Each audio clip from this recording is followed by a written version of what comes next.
Thank you so much, Joseph, for coming.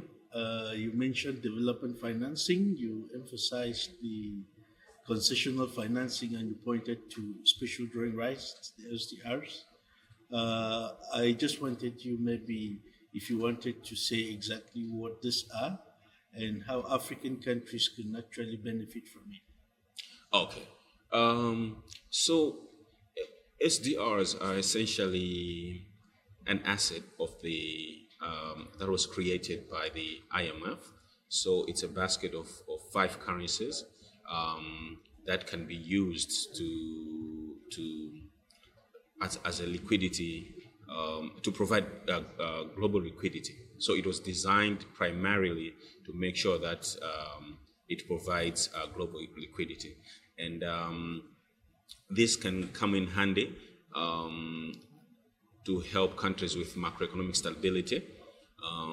As you saw, for example, during the COVID time, when countries suffered a lot of shortfalls in terms of their balance of payments, in terms of their revenues, because the economy had contracted significantly. So this can come in handy to provide that much needed liquidity and help with achieve the macroeconomic stability that countries need for them to be able to focus on other things, to be able to rechannel the resources that they have into other development priorities like health, education, and infrastructure, and so on and so forth.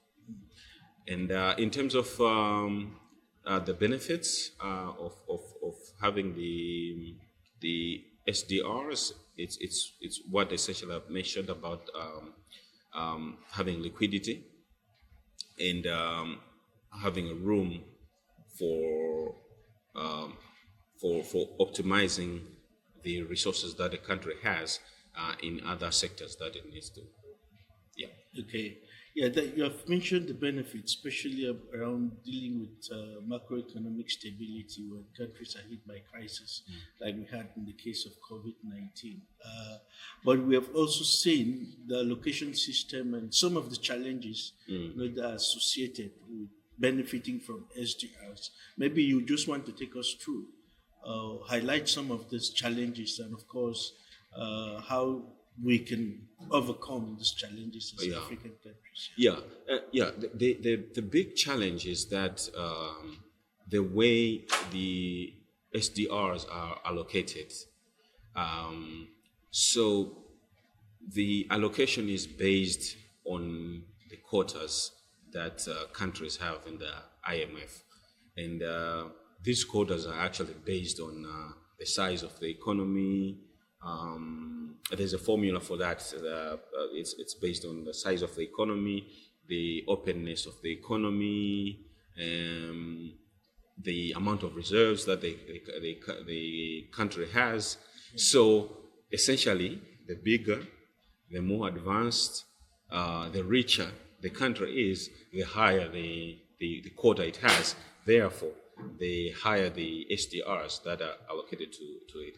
The United States has the biggest share. I think in total it has about 83 billion in terms of SDRs.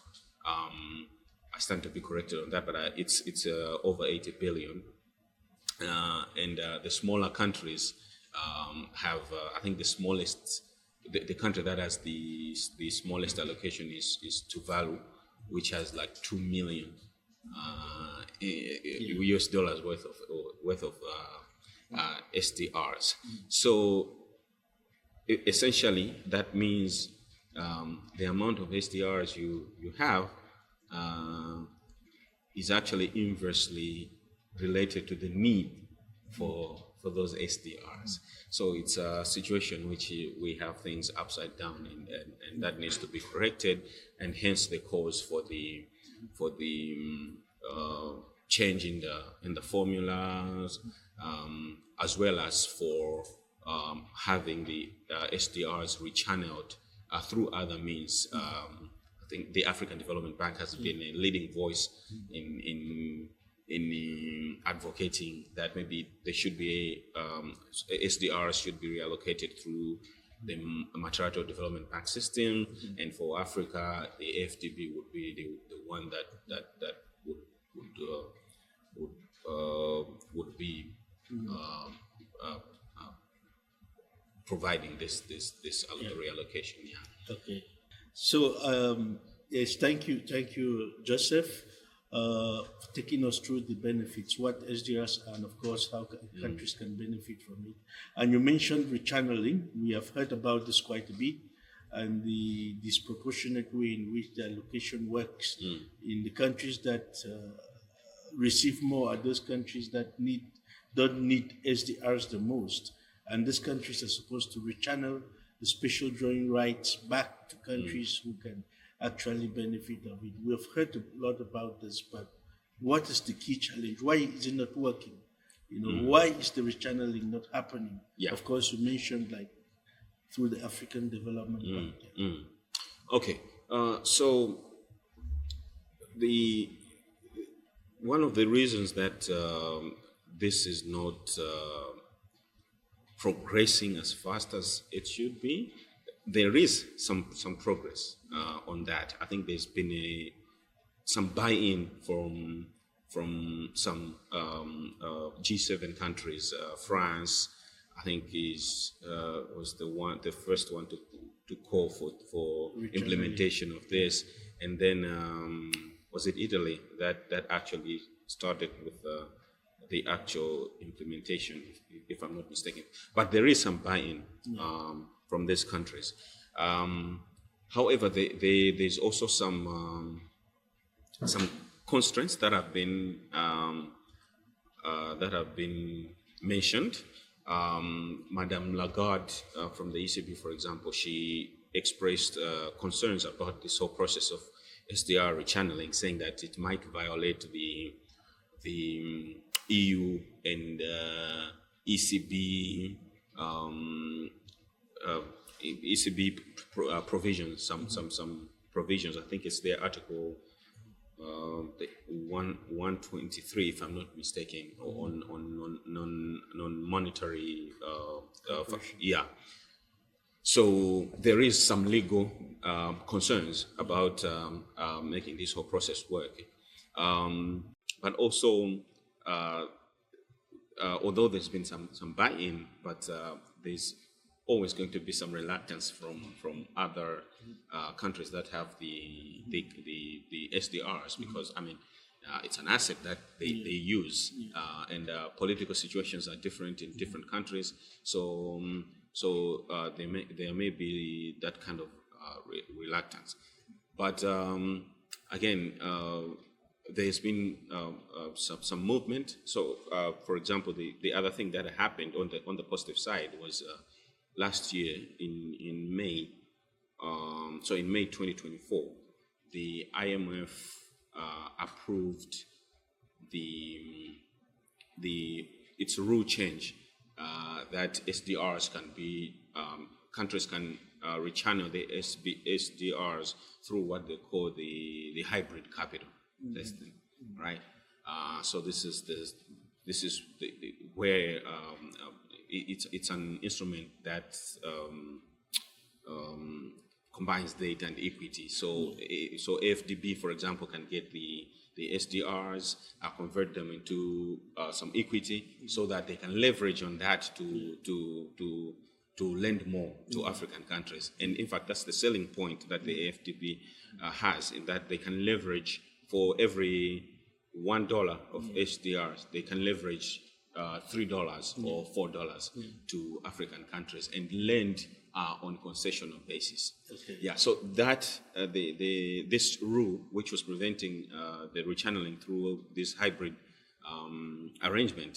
capital arrangement, was actually now taken out, and the IMF approved that. So pretty much, you can say, at least from the IMF side, all is set, and this thing can go on.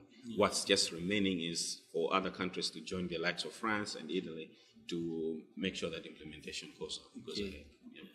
Yeah, I get that constraints. Then now, point of curiosity is also on how African countries can actually work together to benefit from this system. This is a lot of money. Yeah. The liquidity is required, right? And of course, this might not provide the structural solutions, but it provides the much needed liquidity that African countries need. So what do African countries need to do from their own end to be able to tap from this resource, especially within the broader framework of this calls for reforming the global financial architecture? So I think what is key for African countries is coordination and cooperation, advocacy for this. We are at an opportune time because we have the AU as a permanent member of the G20, and we have South Africa as the presidency. G20 is a big platform for advocating for changes and reforms on the global financial architecture or the global data architecture. So this is an opportunity for Africa to push for these reforms. And South Africa, on its part, I know it's pushing for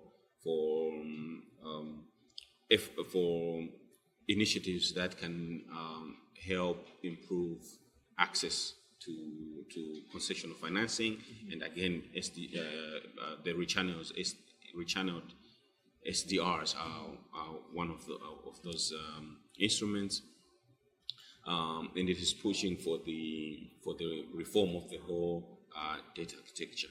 So that's my long way of saying coordination is the most important thing, and we have a platform to push whatever agenda we're trying to push through the G20 and through South Africa. Thank you so much, Joseph, for your submissions.